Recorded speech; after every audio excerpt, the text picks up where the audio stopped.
ये जगह घुटनों के बल नहीं बल्कि आंखों के बल चलने। जिंदा शाह मदार की दरगाह जो कि कानपुर से 40 किलोमीटर दूर बिल्हौर क्षेत्र के मकनपुर गांव में स्थित है। कहते हैं ये मज़ार ना जाने कितनों की फरियादों को सुनता है और ना जाने कितनों की जिंदगियों का बेड़ा पार लगाता है। ये मज़ार है सूफ़ी सैयद बदरुद्दीन शाह मदार की। बाबा शाह मदार जो कि आज से 282 हिजरी में भारत आए थे। बाबा शाह मदार ने भारत का भ्रमण किया और फिर इस जगह आकर जो कि आज मकनपुर कहलाता है ठहर गए। बाबा शाह मदार का दुनिया से रुखसत होने के बाद शर्की हुकूमत के दौर में यहाँ दरगाह का निर्माण कराया गया और देखते ही देखते यहाँ मेलों का सिलसिला भी लगना शुरू हो गया। हमारा इतिहास इतना बड़ा है कि अगर हम उसे जानने बैठें तो शायद अपनी पूरी ज़िंदगी नहीं जान सकते। आज ओझल का सफ़रनामा ऐसी जगह पर जाने को तैयार है। कहते हैं कि ये एक ऐसी मज़ार है जहाँ पर जो रोता हुआ जाता है वो हंसता हुआ आता है, जिसकी हर मुराद हर मन्नत इस मज़ार में पूरी होती है। ये है दरगाह शाह मज़ार की दरगाह। तो नमस्कार, मैं अभिषेक चौहान आपका स्वागत करता हूं अपने इस चैनल में जिसका नाम है ओझल हिस्ट्री। आज हम चलेंगे कानपुर के अरौल मकनपुर स्थित शाह मज़ार की दरगाह। ये मज़ार वैसे तो लाखों लोगों की जानकारी में है, लोग कई दूर दूर से यहाँ पर आते हैं, लेकिन फिर भी यहाँ के इतिहास को जानना अभी भी बाकी है। तो आइए चलते हैं शाह मज़ार की दरबार।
अब हम मस्जिद के अंदर खड़े हैं। ये है मेन दरगाह शाह मदार की दरगाह। आइए आपको इनके दीदार कराते हैं।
तो हमारे साथ है मोहम्मद रियाज जी।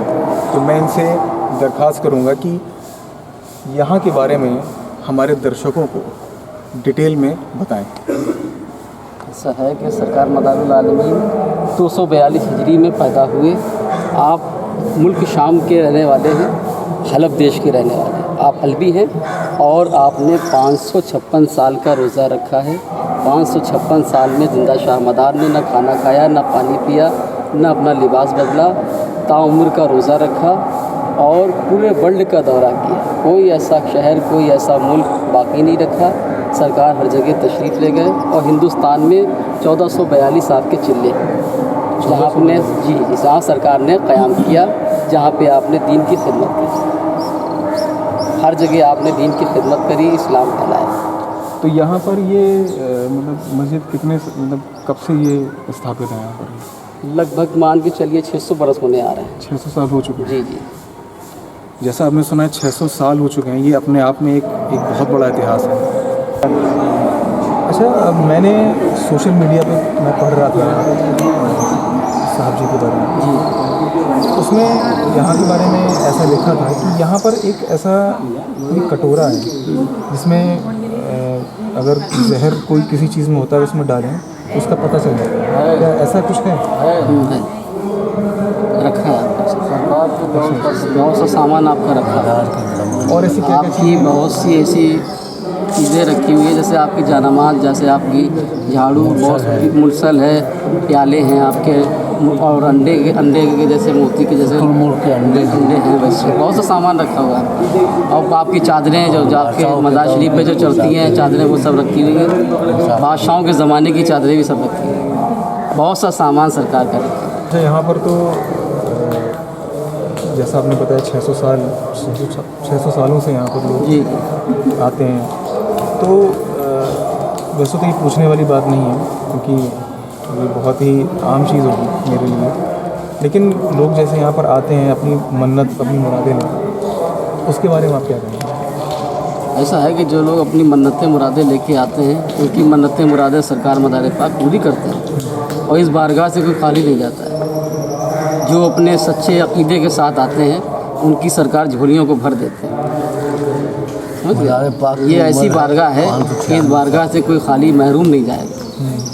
सरकार मदार सबका बेड़ा पार करती है, किसी को मायूस नहीं रखते हैं, सबका बेड़ा पार। और यहाँ मैंने सुना है कि हर उर्स में शायद जी ऐसा मेला वगैरह भी लगता है यहाँ पर। जी मेला लगता है, तो ये हर साल मेले लगते हैं। जनवरी में लगता है। जी जी। एक तो सरकार का उर्स होता है और एक मेला लगता है जो तिजारती मेला होता है। अच्छा, ये कितने दिनों तक चलता है मेला? वो 1 महीना तक चलता है। 1 महीना जी। और मैंने ऐसा भी सुना है कि मतलब कई जगह से लोग इस मेले में भी आते हैं। जी, बड़ी बड़ी दूर से, बड़ी बड़ी दूर से, विदेशों से आते हैं, बड़े दूसरे मुल्कों से आते हैं, दीगर मुल्कों से सरकार में आते हैं, हिंदुस्तान के हर कोने से आते हैं। अच्छा। जी जी, हर जगह से। मैं एक बार यहाँ से निकला था तो यहाँ मेले से मैंने कोई एक, मुझे नाम नहीं याद आ रहा है, एक मिठाई ली थी। जी पेड़ा। मुझे वो देखने में लग रहा था काफ़ी खाने में मुलायम होगी, लेकिन जब मैं घर ले गया, हालांकि घर में सबको पसंद आया, वो जी काफ़ी सख्त थी। अच्छा। तो आप टाइट वाला लिया, एक बिल्कुल मुलायम होता है। मुलायम वाला नहीं लिया होगा आपने, टाइट वाला लिया। हाँ, मुझे तो जैसा वहाँ बताया गया, मतलब ये मतलब पूछने का मेरा मतलब ये है कि वो जो मिठाई है वो यहाँ की मतलब फेमस है, वो फेमस है, मशहूर है। बड़ी लोग मेहमान सरकार के लेके जाते हैं। अच्छा, यहाँ पे तो फिर काफ़ी चढ़ावा भी जी आते हैं। जी। अच्छा, जैसे यहाँ पर हमें सरकार के ऊपर चादर चढ़ाने की, उसका क्या प्रावधान है? चादर अगर 29 तारीख चलती है, उर्दू की 29 तारीख, उर्दू की चांद की 29 तारीख को सुबह गेट खुल जाता है सरकार का। अच्छा। और इतनी देर के लिए खुलता है, अंदर का चादर पोशी होने के बाद में दरबार फिर 1 महीने के लिए बंद हो जाता है। अच्छा, दरबार बंद हो जाता है? जी, 1 महीने के लिए बंद हो जाता है। अच्छा। हर महीने की 29 को खुलता है। हर महीने की 29 तारीख? जी जी, चांद की 29 तारीख। आप हमारे दर्शकों को और कुछ बताएं यहाँ के बारे में, कुछ और ऐसा? जी, जो यहाँ पे एक नदी है, सरकार के ज़माने की है, क्योंकि सरकार ने उस नदी को जारी किया था और उस नदी से बीज धार से पानी आता है। समझ गए आप? 16 तारीख को, चांद की 16 तारीख को रात में पानी आता है। उस पानी से खीर बनती है और ऐसी खीर बनती है कि दूध की भी खीर उसके आगे बेकार है। बहुत बेहतर खीर बनती है, बहुत अच्छी खीर बनती है। जितने भी मदार पाक के मेहमान आते हैं उस खीर को ज़रूर लेके जाते हैं। उस पानी की खीर इतनी आपको हम क्या बताएं, इतनी बेहतर बनती है। अच्छा, वो खीर पानी की होती पानी की होती है, बहुत ही अच्छी होती है। है। अच्छा, मैंने देखे बाहर बहुत बड़े बड़े डेग हैं, जी जी उसी में जी। और ये देखिए कितनी अजूबा बात है कि अंदर तो लकड़ी जलती है, नीचे लकड़ी जलती है। उसको देग को गर्म हो जाना चाहिए, देग क्यों नहीं गर्म होती? देग ठंडी मिलेगी आप। अगर आप देग को छुएंगे तो देग ठंडी होगी। अच्छा, और अंदर खीर बिल्कुल गर्म लकड़ी होगी। जलती है खीर बिल्कुल अंदर गर्म होगी। और अभी धूप में और देग को अगर आप छुएंगे तो बिल्कुल ठंडी और अभी आप धूप में चले जाओ तो अभी हाथ लगाए तो देग हाथ ठंडी जल जाएगा मिलेगी आपका। आपको। अच्छा, नहीं, एक बात की सरकार का करम है, इनका ये तो बहुत बड़ा चमत्कार जी है। चमत्कार है। आप उस वक्त आएंगे तो आपको खुद देखने को मिलेगा, मंजर देखने को मिलेगा। तो इन और खीर भी आपको मिलेगी। इन डेगों में केवल खीर ही बनाई जाती जी खीर खीर ही खीर बनती है। और सरकार के जितने भी मेहमान दूर दराज से आते हैं उनको सबको मिलती है, सबको तस्कीम होती है, सबको मिलती है। तो यहाँ पे तो बहुत अलग अलग प्रांतों से भी लोग आते होंगे। बड़ी बड़ी दूर से लोग आते हैं, यहाँ तक कि दूसरे मुल्कों से भी सरकार की बारगाह में आते हैं। जमाने से पहले सरकार जब आए थे तो इस पेड़ को मौजूद पाया था। ये पेड़ मतलब उस समय का ही है। हाँ, सरकार जब आए थे तो ये पेड़ था यहाँ पे। सरकार जो है इस पेड़ की छाँव में बैठे हैं। इस पेड़ की छाँव में बैठे हैं। तो मतलब ये जैसे आप बता रहे हैं कि 526 साल 596 596 साल जी। तो 596 सालों से ये पेड़ अभी तक है। 596 साल तो सरकार की उम्र हुई है। उम्र है। हाँ, जब वो बैठे थे तब से ये है। ये पेड़ तकरीबन 1200 साल पुराना। 1200 साल पुराना है।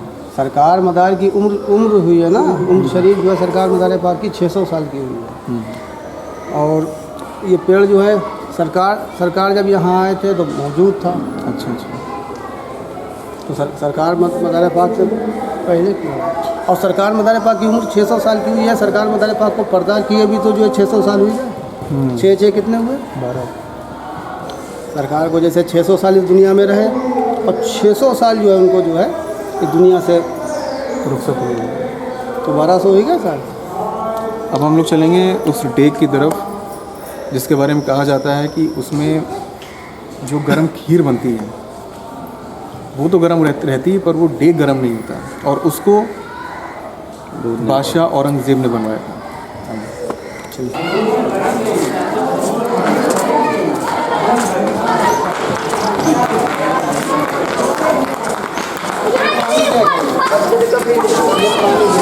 इसमें खीर नहीं बनती। ये राजा भानमल ने चलाई थी। औरंगजेब बादशाह से पुरानी ये है। राजा भानमल ने। जी जी जी। ये उस देख से ये देख पुरानी है। ये पहले की देख है। वो देख बादशाह औरंगजेब आलमगीर ने बनाई थी।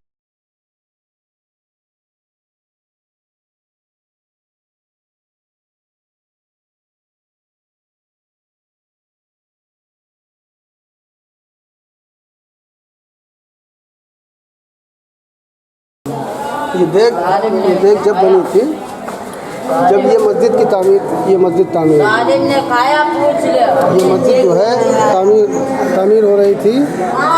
जब ये देख बनवाई थी बादशाह औरंगजेब आलमगीर ने जब रखवाई थी।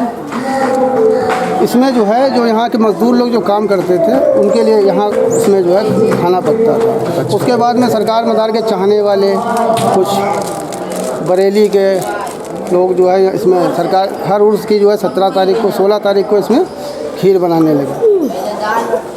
तो ये औरंगज़ेब ने यहाँ पर बनवा दी। जी जी। आपको अंदाज़ा लगाएं कितनी लकड़ी से जलते हैं। ये सब नीचे से बैठ के अंगारों से भरा होता है, इसमें लकड़ी जलती है। और देख पूरी ठंडाती है ये। अच्छा, ये जलने के बाद पूरी ठंडाती है। ठंडाई के ऊपर जो है काम चलता है। यहाँ में इसमें बल्ली वगैरह जो है बांध के यहाँ पे जो है और खीर बनाते हैं। और तकसीम गरम खीर बटेगी, किसी के ऊपर आवे जलता नहीं। ये बादशाह औरंगजेब आलमगीर ने बनवाई थी। अच्छा। वो देगे जो बाहर रखी है वो इसी की जब तामीर मस्जिद की हो रही थी जब वो देगे बनी। अच्छा अच्छा। तो ये जो मस्जिद है ये मतलब आलमगीर बादशाह औरंगज़ेब ने बनवाई। जी जी। उसके बाद तो रेनोवेशन होता रहता होगा, मरम्मत वगैरह। जी बहुत कुछ अभी हो रहा है काम। ये सब हो रहा है। ये अभी जो है 4-5 साल बाकी यहाँ पे फुब्बारा था वो पूरा फुब्बारा था, इसको सबको बंद किया गया। यहाँ पर और ये सही मस्जिद इमारत की यहाँ से बराबर कर दिया। और यहाँ पर सब पेड़ लगे हुए थे। अच्छा। बाकायदा है, बहुत अच्छा लगता था यहाँ। मीनार का भी निर्माण। उसको ख़त्म किया गया और वहाँ पर वज़ू खाना वगैरह बनवा दिए, साय का इंतज़ाम कर दिया। और ऐसे वली शहनशाह खुदान जिनकी बारगाह में आप तशरीफ़ लाए तो उनका एक काम था ये कि अगर कोई उनके सलाम का जवाब दे देता था तभी वो मानते थे, वरना खुदवा फेंकवा देते। तो आलमगीर बादशाह खैर यहाँ से चंद किलोमीटर मतलब 5 किलोमीटर अराउंड पड़ता है। तो उधर से गुजर रहे थे, बग्घी पर बैठे हुए थे, तो अचानक बग्घी जाम हो गई, पीछे ना गई। तो उन्होंने सिपाहियों से कहा भाई देखो इधर उधर, वहाँ कुछ नहीं मिला। आपकी अचानक इधर नज़र पड़ गई। नज़र जैसे पड़ी आपने चुपचाप खामोशी के साथ में अपने घुटनों पर पट्टी बांधी और वहाँ से घुटनों के बल आए। घुटनों के बल यहाँ तक? जी जी। और आने के बाद में कहने लगे शाह शाह नस्त जिंदा शाह मदा, शाह माया नस्त जिंदा शाह मदा, कासिमे नेमाते इरफान अली नूरे यज़दा नस्त जिंदा शाह।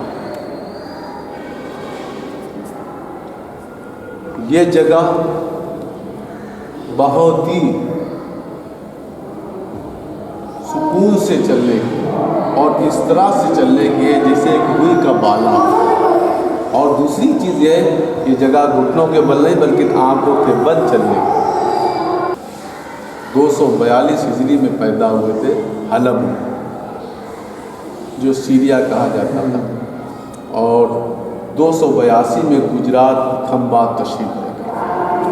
तो जिस उसमें बैठे हुए थे कश्ती कही जाती ना, उस कश्ती में कुछ मुशरिक लोग बैठे हुए जो आपका मजाक बना रहे।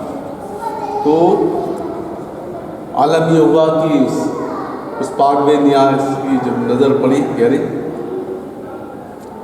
ऐसे वैसे वली तो है नहीं। तो वो कश्ती में जितने भी लोग बैठे हुए थे, मुख्तसर सी बात बता रहे पूरी डिटेल नहीं, तो वो गर्क हो गए। जिस तख्त पर आप बैठे हुए थे उस तख्त पर आप बैठे रहे, और आप देखते कि यहाँ है कि रोशनी सामने, उसी की रोशनी के ज़रिए आप सीधे जाकर के किनारे पर लगे तख्त पर बैठे हुए। तो आवाज़ आई कि ऐ बदियुद्दीन चलिए।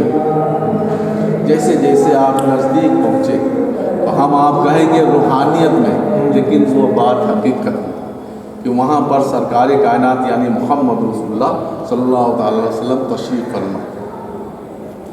आपने कहा कि ऐ बदियुद्दीन, तुम वर्ल्ड का दौरा, दुनिया का दौरा, जग का दौरा। तो कहा या रसूलुल्लाह सल्लल्लाहु अलैहि वसल्लम, वर्ल्ड का दौरा करने से पहले, दुनिया का दौरा, जग का दौरा करने से पहले हमको किसी तरह की कोई चॉइस ना हो, किसी की कोई ख्वाहिश ना हो, किसी चीज़ की कोई तलब ना हो।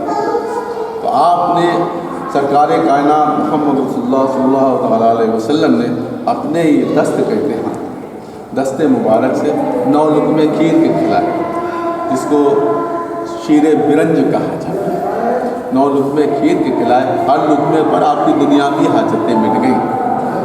और दुनिया में जो इल्म है, चीनिया, मीनिया, सीनिया, गुजराती, मराठी, तेलुगु, मुड़िया, जितने भी इल्म हैं, भाषाएं हैं, जो बोलियां हैं, वो आपको हासिल हो।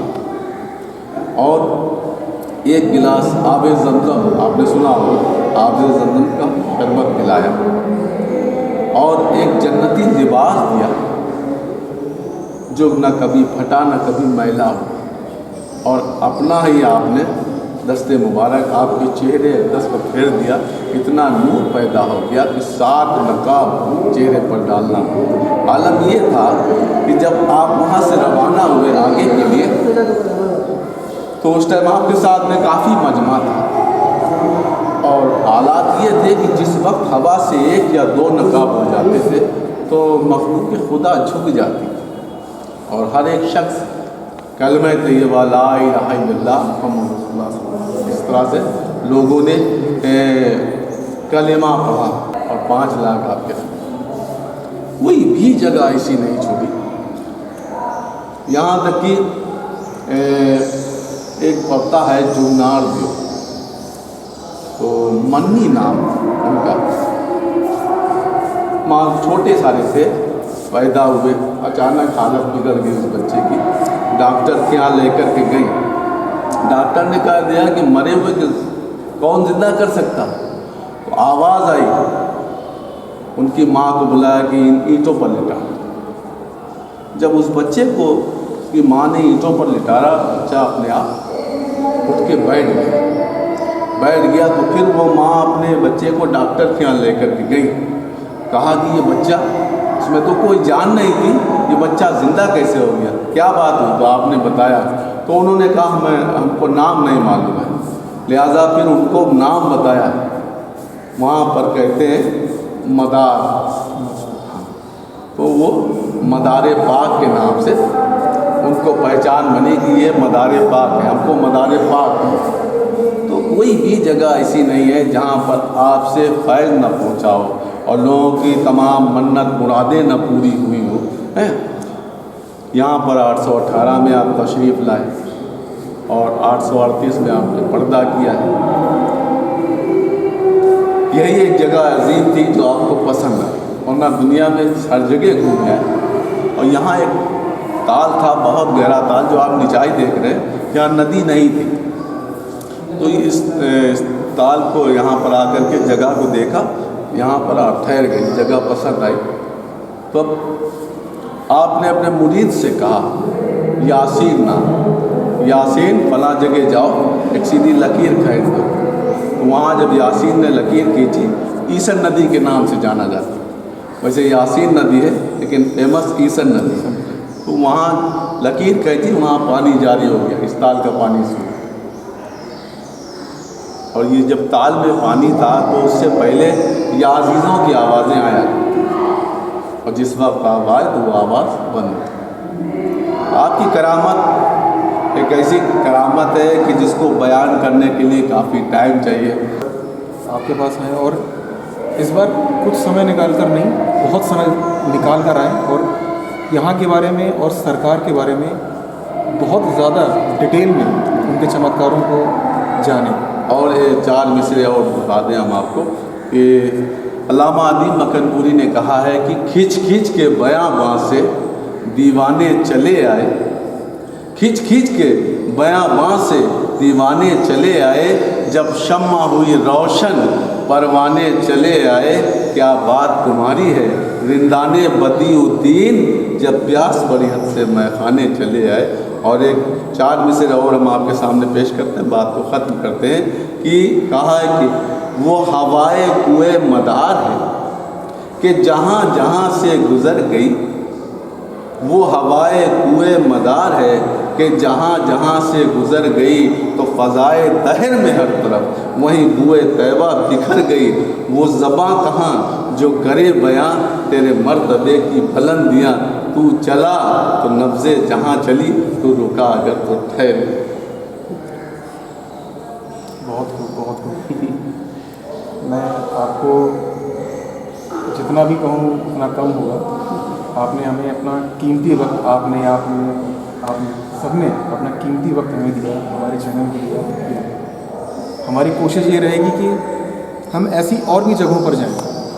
और हम लोग बहुत ताजमहल, फतेहपुर सीकरी तो जाते ही रहते हैं, उसके बारे में सब लोग जानते हैं, लेकिन कुछ ही ऐसी जगह हैं इनका इतिहास इतना बड़ा है कि शायद हमने कभी सपने में भी नहीं देखा होगा जी। तो हमारी कोशिश है कि हम ऐसी जगहों पर जाएं, यहाँ के इतिहास से आपको रूबरू करें। तो हमारे और हमारे दर्शकों की तरफ से आप सबको बहुत बहुत शुक्रिया। तो हमारे साथ मोहम्मद जाफ़री जी ने जो वक्त हमें दिया, उसके लिए मैं शुक्रगुज़ार हमेशा के लिए रहूँगा। इन्होंने यहाँ के बारे में बहुत सारी चीज़ों को बताया और काफ़ी डिटेल में बताया, लेकिन अभी भी ऐसी बहुत सी चीज़ें यहाँ के बारे में हैं जो वाकई में जानना बाकी है। क्योंकि इतिहास सिर्फ छोटा नहीं होता, इतिहास से जुड़ी और भी जाने कितनी कहानियाँ होती हैं जिन्हें हमें जानना अभी भी बाकी है। लेकिन फ़िलहाल आज के लिए मैं अपनी वीडियो को यहीं पर समाप्त कर रहा हूँ और अपनी और आपकी तरफ से इन सभी लोगों को, खासकर आपको और आपको खुशहाल रहो भाई, शुक्रिया अदा करना और चाहता कामयाबी जल्द से जल्द पाओ, मलार की कृपा हो जाए, करम हो जाए, आपकी ज़िंदगी सितारों की चमक में रहे और जो दिल चाहे अपनी ज़िंदगी में, अपनी हयात में पाते रहो, ये मेरा आशीर्वाद। मुझे आशा है कि ओझल के इस सफ़रनामे को आप सभी ने बेइंतहा पसंद किया होगा। हम ऐसे ही इतिहास और इतिहास में खो चुके ना जाने ऐसी कई कहानियों को आपके सामने लाते रहेंगे। तब तक के लिए नमस्कार।